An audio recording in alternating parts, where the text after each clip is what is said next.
Go ahead, ma'am. So, good evening, everyone. I'm Dr. Sayali. I'm the Junior Consultant and Fertility Specialist at Oasis Fertility Pune at the Karadi Center. I welcome you all for today's Facebook Live session. And our topic for today is going to be myths about IVF pregnancy. So IVF per se carries with it many questions and many myths, which are not actually facts. So whenever a couple wants to go ahead with a IVF treatment, they have several questions in their mind. So today we are going to deal with a few of them. So the first and the most common myth is IVF as a treatment is required only for female infertility. So infertility per se is not only a problem in the females. So males contribute along with the female in like 30% of cases of infertility, and male as a sole cause is responsible for another 30%. Therefore, it is not always the female who is responsible for infertility, and it is not always the female who will need treatment of IVF. So, depending upon the cause of the male infertility and depending upon the severity, there are various treatment options that are available for the male in the couple. So, when the male has a severe form of OATS or deranged seminal parameters or raised DFI, we have sperm selection methods such as the max or the microfluidics, or when the male presents with an obstructive or a non-obstructive form of azoospermia, then in that case we can give the option of a TISA or a microtessi procedure. Or a male, if he has severe form of the non-obstructive azoospermia, or if there is any genetic abnormality that is present in the male, then in that case we can give options of donor sperms also for these individuals. The next common myth is IVF is only done for infertile couples. Now, though IVF per se as a treatment is used, for couples to help them conceive, for the couples who are not able to conceive by the natural means. But even though a couple who is able to bear children, but if they have, any form of genetic abnormality, which is present either in the male or the female partner. So in this case, then by the method of IVF, the embryos are formed, then the embryos will be sent for the pre-genetic testing, and out of that the genetically normal embryo will be transferred. So this procedure will help these individuals give birth to a proper genetically normal baby. Second is when couples are of the same sex. So in these individuals, gametes can be used from either one of the partner, and either a donor oocyte or a donor sperm can be used, to form those embryos.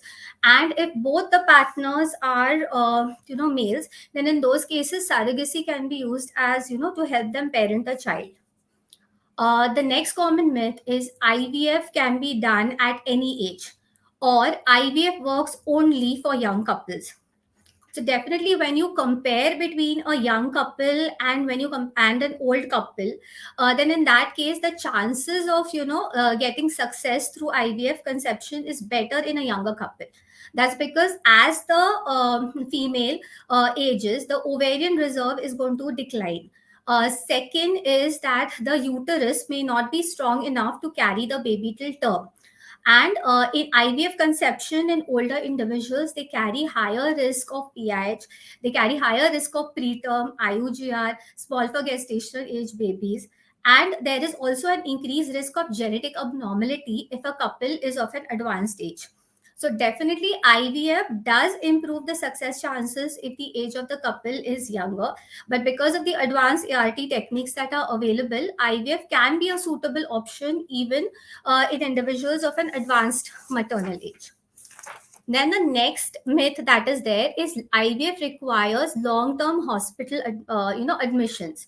So IVF procedure is a lengthy procedure. It requires the 10 to 12 days of stimulation followed by the oocyte retrieval procedure, daily injections, and then forming those adequate embryos and then going for transfer. But hospitalization per se is only required during the process of oocyte retrieval, where the patient might need to get admitted for a few hours for the procedure. But the other procedures in which the daily injections, the scans that are done, all of these can be done on OPD basis, and these individuals do not need to get admitted for this process. And the next common myth is IVF women, should be at bed rest for the entire period of their pregnancy. So no doctor is going to counsel the couple for a complete bed rest. Obviously, precautions need to be taken. The patients needs to avoid heavy exertion, avoid sexual intercourse, and but they can carry on their routine activities only when the patient comes in high risk, or if there are any complications that are associated with this condition, will bed rest be advised to these individuals. Then the next common myth is IVF only, increases the chances of multiple births. Now, definitely, multiple births are related to the IVF process. So, the more embryos that we transfer, the greater are the chances, of conception. But with the advanced ART techniques that are available, with the pre-genetic testing in cases of, elderly couple, in these cases, going for an elective single embryo transfer is going to decrease these chances of multiple pregnancies. Similarly, when we go for multiple embryo transfer and multiple pregnancies, these kind of are also going to increase the risk of miscarriage. They increase the risk of preterm deliveries, PIH, IUGR, small for gestational age, and therefore to decrease these chances and to decrease the chance of multiple births, the option of elective single embryo transfer with the advanced ART technique has given good success results. Okay. So these are like one of the common myths. Coming further, we have that IVF pregnancies, the baby always needs to be delivered by cesarean section. So C-section in IVF pregnancies is usually required only if there are any complications or only in cases of multiple pregnancies. And the complication rate in IVF pregnancies as compared to the natural conception is the same. Therefore, not all individuals need to go for cesarean deliveries. It's just that key IVF babies are considered to be more precious. That's because the couple has gone through a long period of infertility, and therefore they do not want to take the risk of going ahead with a normal delivery. But especially if the woman is like, she's having her contraction, if she's on the route to normal delivery, no one is going to stop that. Then the next common myth is IVF babies are born weak, or they are born with serious birth defects or genetic abnormality. So, according to various studies, they have shown that compared to the natural pregnancy babies that are born, IVF babies do not come with any increased risk of abnormalities, any increased risk of birth defects, and they are not weak. Okay, especially babies like, multiple gestation babies might be born earlier, and they might have, a lower birth weight to start with. And they might require special care, but the catch up of growth is definitely there in these babies, and there are no added, complications or added defects in these babies as compared to the normal pregnancies. The next common myth is there is IVF is the only way to conceive if you are infertile. So when you visit an infertility clinic, the fertility specialist is not going to always advise you only for an IVF. Obviously, when you reach the clinic, they are going to like investigate you as a couple. They're going to carry out the set of tests that is required, and based on the reports, IVF is advised only, when that is the only mode of treatment that is available, or that is going to be useful for you. In females, if the individual has some anatomical defects, or if she has a low ovarian reserve, or in a male, if he has severely deranged seminal parameters, then only in that case the consultant is going to advise you to go ahead with an IVF. But depending upon the reports and the investigations and the success of the treatment, there are other options available, like, medications can be given to improve on the oocyte and the sperm quality, to control the hormonal imbalance that is there. We can go for, lower level of treatment, like the ovulation induction and the time intercourse cycle. The IUI can be used. Like, these are simpler options available, though they do have a limited success. But definitely these are the treatment options that can be tried if all the other reports come out to be within the normal limits. The next common myth that is there is the IVF pregnancies, they come with, increased risk of cancer. So the fertility treatment that is required involves a longer duration of hormonal injections that are needed to be given.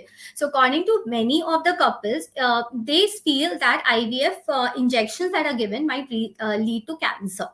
Well, this is not the thing. There is no research which is showing that these injections or these hormonal medications can increase the risk of cancer in the woman. The next common myth is IVF babies are only born through donor gametes. So when you visit an infertility clinic, the consultant out there or the specialist is always going to try to conceive. Give you the conception by using your own gametes, be it your own oocytes and own sperm. Only in females who have very low ovarian reserve or who have some genetic abnormality, or in males who have a non-obstructive form of azoospermia or some genetic abnormality, only in those cases will donor oocytes or donor sperms be advocated for that couple. Otherwise, just to improve the chances, there are other protocols, other treatment options available by using your self gametes. And therefore, this is often a myth that IVF babies are only born through donor gametes. Then one another question that comes in a mind is, if you go through one IVF cycle, then you cannot repeat it again. Well, depending upon the health of the individual, depending upon the suggestion of infertility specialist, multiple cycles of IVF can definitely be undertaken if your specialists want to go ahead with it, and if that is going to increase your chances of conception. Um, so it's not that you can just go with one IVF cycle. Definitely, when needed, multiple cycles of IVF can be done, and they're going to be absolutely safe for these individuals. And then the next thing that is the most common myth is IVF treatment is very costly. And whenever you go to any center for the IVF treatment, it always comes with some hidden cost. So, as we know that the IVF treatment is like a lengthy procedure. It involves, days of hormonal injections, and these injections are pretty costly. The injection cost, the overall procedure cost, and the various protocols that are required, they do have a financial bearing. But we at Oasis Fertility Center, we will give you the best protocol that is advisable for you to give you the best treatment results. A complete package will be advocated. There will be no hidden cost that is there, and we will try to make it as affordable as possible. So definitely, there will be no hidden cost. Obviously, some things might turn up during the treatment cycle, and they might require some, special form of treatment, and extra cost may be required for that. The next common myth is all IVF clinics are the same. So the level of expertise, the procedures, the protocols that are followed, the setup, the quality of the care that is given, the treatment options, and the facilities that are available, they vary with every IVF setup, and therefore not all clinics are available. So, we at Oasis Fertility, we do have all the recent advances for the infertility management. We have the different treatment options available. We have the expert team which will, help you to fulfill your dream of, bearing a child and, conceiving a child. And the next common myth is IVF guarantees success in the very first cycle. So most of the couples say, "Ki we are going ahead with IVF, we are spending so much money, so we want 100% success rate." Well, that is not going to be the case. So IVF success depends upon multiple factors.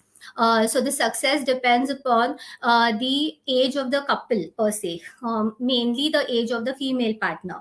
It depends in the female partner. It depends upon her ovarian reserve. It depends upon the anatomical parameters.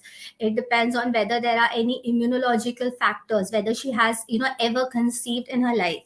It depends upon the quality of the embryos, the number of embryos that are available for transfer. And in the males, it depends upon whether the seminal parameters are normal, or if the male presents with, some form of deranged seminal parameters, severe oats, azoospermia, or if the male has any genetic abnormality that is present. Then the success also depends upon the infertility center that you are taking treatment under, the facilities that are available, the quality of care that the center is providing to you. So definitely it's not that if you go ahead with an IVF treatment you will get success. Definitely every center is going to try to give you the best option available so that your success rate will be maximized. But during the treatment, the every specialist is going to be open minded. He's going to lay forward the problems that are there and what is the expected success rate from that cycle, and what all other things that can be done. So I think these are the common myths that I have covered in this session, and this is all that I have from my side. Let us see if we have a few questions coming over from our viewers.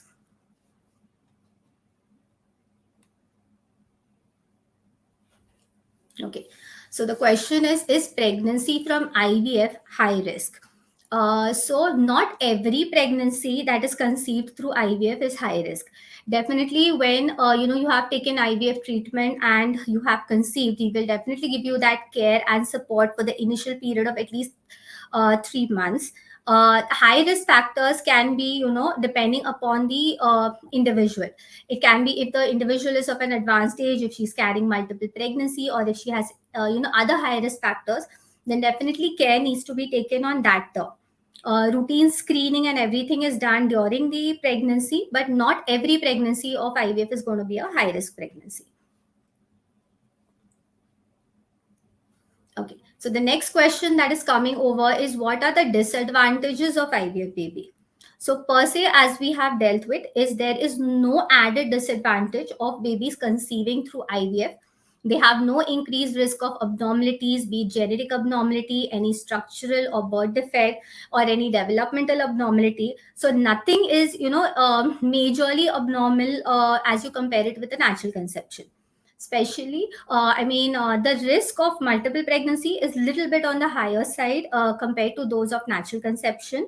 So only in these cases will, there's a slight increased possibility of early deliveries and preterm deliveries, IUGR and all. And if the if the woman is of an advanced age, then in her case there might be an increased risk of PIH or hypertension. There might be an increased risk of IUGR, preterm delivery. So only in these cases we need to take precautions. Otherwise, there is no specific disadvantage if the couple has been conceived through IVF.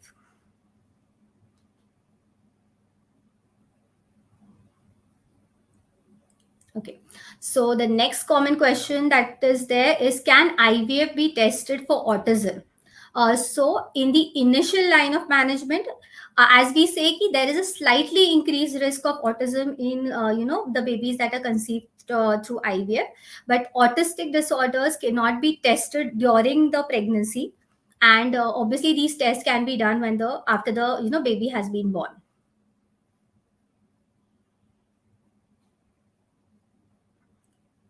Okay. So the next question is, how successful is IVF on the first try?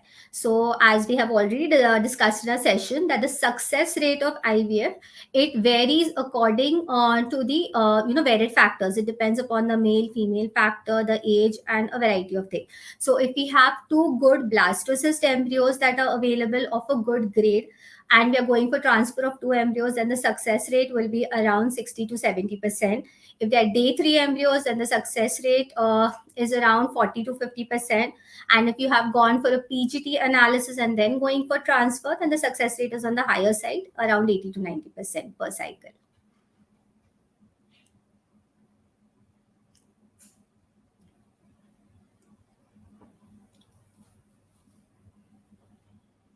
Okay. So I think that is all that we have from our side. I hope that the session has helped most of the couples clear many doubts that they have regarding the IVF conception.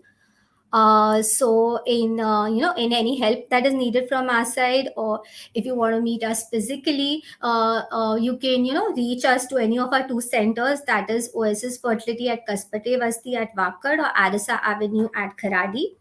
And if you have any doubts or any questions that are there, you can dial the helpline number that is given below. Thank you.